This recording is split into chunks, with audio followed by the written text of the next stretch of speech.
একজন মন্ত্রী যতই চুরি বা দুর্নীতির সঙ্গে যুক্ত হোক না কেন, তাকে ধরার চেষ্টা ওই স্থানীয় প্রশাসন খুব একটা করে না বললেই চলে। আবার যদি কেউ গ্রেপ্তারও হয়, তারপরেও বহাল তবিয়তে জেলে বসেই মন্ত্রিত্বের সুবিধে ভোগ করে যায়।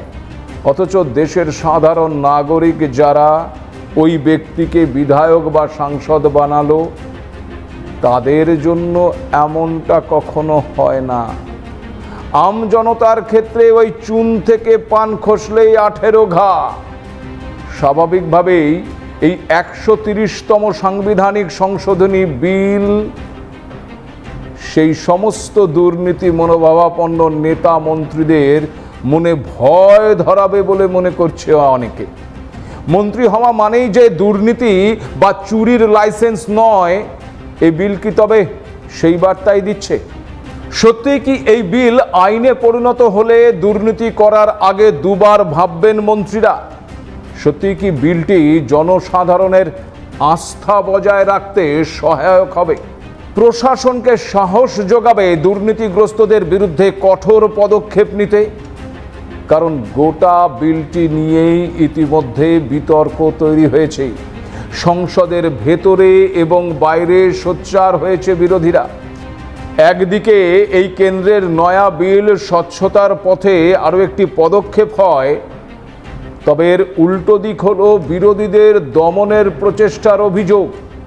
আর সেই অভিযোগেই সরব হয়েছে বিরোধীরা। সংসদ রীতিমতো উত্তাল হতে দেখা গেছে।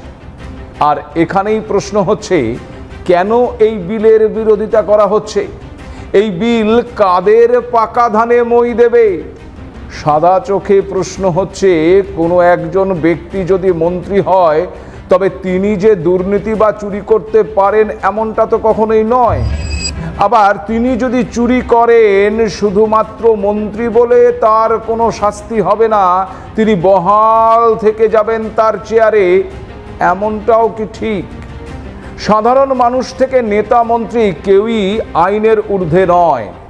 কিন্তু সত্যি বলুন তো, আমাদের দেশে সাধারণ মানুষ আর ওই নেতা মন্ত্রী সবার ক্ষেত্রেই কি একই ব্যবস্থা পালন করা হয়?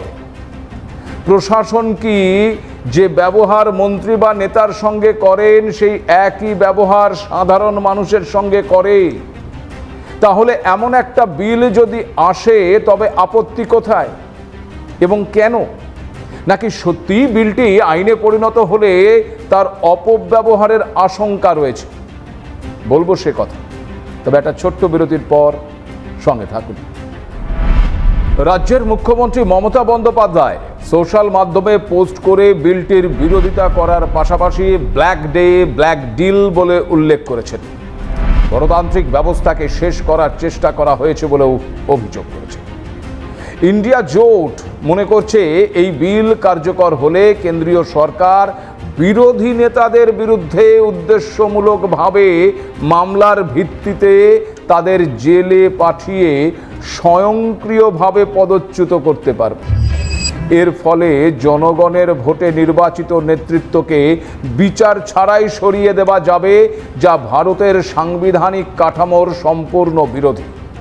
এ প্রসঙ্গে কংগ্রেস সাংসদ প্রিয়াঙ্কা গান্ধী একে সম্পূর্ণ স্বৈরাচারী এবং অগণতান্ত্রিক পদক্ষেপ বলে উল্লেখ করেছেন।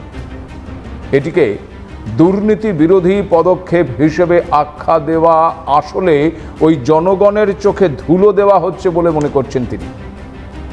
কালই যদি কোনো বিরোধী মুখ্যমন্ত্রীর বিরুদ্ধে মিথ্যে মামলা করে তাকে 30 দিনের জন্য গ্রেপ্তার করা হয়, তাহলে কি তিনি স্বয়ংক্রিয়ভাবে পদ হারাবেন? এটা সংবিধানের মৌলিক কাঠামোর বিরুদ্ধে বলে মন্তব্য করেছেন Priyanka Gandhi. See it as a completely draconian thing. It goes against everything, and to couch it as a measure which is being taken anti-corruption is just to pull a veil across the eyes of the people, because what it basically allows a government to do is to put you don't even have to be convicted. Tomorrow you can put any kind of case on a chief minister and put him in jail for have him arrested for 30 days without even him being convicted. শুধু প্রিয়াঙ্কা গান্ধী নন, RJD, বাম, এমনকি মিম সহ সমস্ত বিরোধীরাই এই বিলের বিরোধিতা করেছেন। Executive agencies को फ्री रन मिल जाएगा कि वो खुद जज, जूरी और एग्जीक्यूशनर हो जाएंगे, और मुख्यमंत्री को हटाना है असेंबली में हटाते हैं।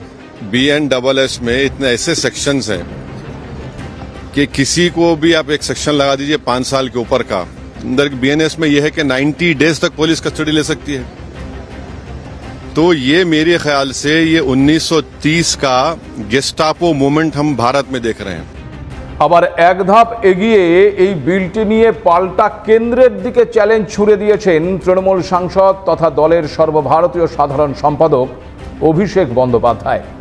তিনি জানিয়েছেন 30 দিন কেন, মুখ্যমন্ত্রী বা অন্যান্য মন্ত্রীরা তদন্তকারী সংস্থার হেফাজতে 15 দিন থাকলেই তাদের পদ থেকে অপসারিত করা হোক। কিন্তু এক্ষেত্রে একটি শর্তও দিয়েছেন অভিষেকবাবু। তার শর্ত হলো এটাই যে ওই 15 দিনের মধ্যে যদি দোষ প্রমাণিত না হয় তবে তদন্তকারী অফিসারদের দ্বিগুণ সময় জেল খাটতে হবে। যে আপনার যদি ইন্টেনশন ঠিক থাকে, আপনি 30 দিনের জায়গায় 15 দিন টাইম দিন, আমরা বিল সমর্থন করব। কিন্তু পজিশনে রাখতে হবে, যদি তার বিরুদ্ধে কোনো অভিযোগ প্রমাণ 15 দিনে না হয়, তাহলে যে অফিসার ইনভলভ রয়েছে সেই ইনভেস্টিগেশনে তাকে তার ডবল সময় কিন্তু জেলে কাটাতে হবে। আপনি প্রভিশন রাখুন। অভিষেক বন্দ্যোপাধ্যায়ের চ্যালেঞ্জ কেন্দ্র গ্রহণ করবে কিনা তা অবশ্য কেন্দ্রই জানে। তবে তদন্তকারী সংস্থা হিসেবে ইডি ও সিবিআই এর সফলতা নিয়ে প্রশ্ন উঠেছে বারবার। চলতি বছরের মার্চেই সংসদে কেন্দ্রীয় অর্থ প্রতিমন্ত্রী পঙ্কজ চৌধুরী জানিয়েছিলেন গত 10 বছরে অর্থাৎ 2015 থেকে 2025 সাল পর্যন্ত ইডি রাজনীতিবিদদের বিরুদ্ধে 193টি মামলা দায়ের করেছে, যার মধ্যে রয়েছেন প্রাক্তন সাংসদ এবং বিধায়করাও। কিন্তু মাত্র 2টি মামলায় অভিযুক্তরা দোষী সাব্যস্ত হয়েছে। খুব স্বাভাবিকভাবেই ইডির এই রেজাল্ট বিরোধীদের কাছে একটা বড় হাতিয়ার। কারণ যদি এই 193টি মামলার মধ্যে কোনো মন্ত্রী থাকে এবং তাকে গ্রেপ্তারের পর 30 দিন জেলে থাকলে তার মন্ত্রিত্ব চলে যায় এবং পরবর্তীতে জানা যায় যে তার দোষ প্রমাণিত হয়নি, তাহলে কি হবে? এই জায়গা থেকেই সবচেয়ে বড় প্রশ্ন হচ্ছে, এবং এক্ষেত্রে উঠে আসছে সবার আগে দিল্লির আম আদমি পার্টির কথা। কারণ যদি এই 193টি মামলার মধ্যে কোনো মন্ত্রী থেকে থাকেন, তাকে গ্রেপ্তারের পর 30 দিন জেলে থাকলে তার মন্ত্রিত্ব তো চলে যাওয়ার কথা। কিন্তু শেষ পর্যন্ত যদি তিনি দোষী সাব্যস্ত না হন, তাহলে কি হবে? দিল্লির আম আদমি পার্টির সত্যেন্দ্র জৈনের 18 মাসের জন্য জেল হয়েছিল, মন্ত্রীপদ ছাড়তে হয় তাকে। এরপর অক্টোবরের 2024 ইডি মামলায় জামিন পান তিনি, আর 2025-এ ক্লিন চিটও পান। সিবিআই তরফে জানানো হয় ওই জৈনের বিরুদ্ধে কোনো প্রমাণ পাওয়া যায়। আর এখান থেকেই প্রশ্ন, 30 দিন জেলে থাকলে মুখ্যমন্ত্রীর পদ চলে যাবে, কিন্তু মিথ্যে মামলায় ফাঁসানোর জন্য বা অভিযোগ প্রমাণ করতে না পারলে ওই তদন্তকারী অফিসারদের কি হবে? যদিও এর অন্য উদাহরণও আছে, আর সেখানে নাম আসছে অবশ্যই অরবিন্দ কেজরিওয়ালের। অরবিন্দ কেজরিওয়াল গ্রেপ্তারের পর তিনি মুখ্যমন্ত্রীর পদ থেকে ইস্তফা দেননি। বারবার দাবি ওঠে তাকে মুখ্যমন্ত্রীর পদ থেকে সরানোর জন্য, এমনকি আদালতেও আপিল করা হয়, কিন্তু তারপরেও মুখ্যমন্ত্রীর পদ ধরে রেখেছিলেন তিনি। 5 মাস জেলে থাকার পর দুর্নীতি মামলায় জামিন পান এবং জামিন পাওয়ার পর মুখ্যমন্ত্রীর পদ থেকে পদত্যাগ করেন কেজরিওয়াল।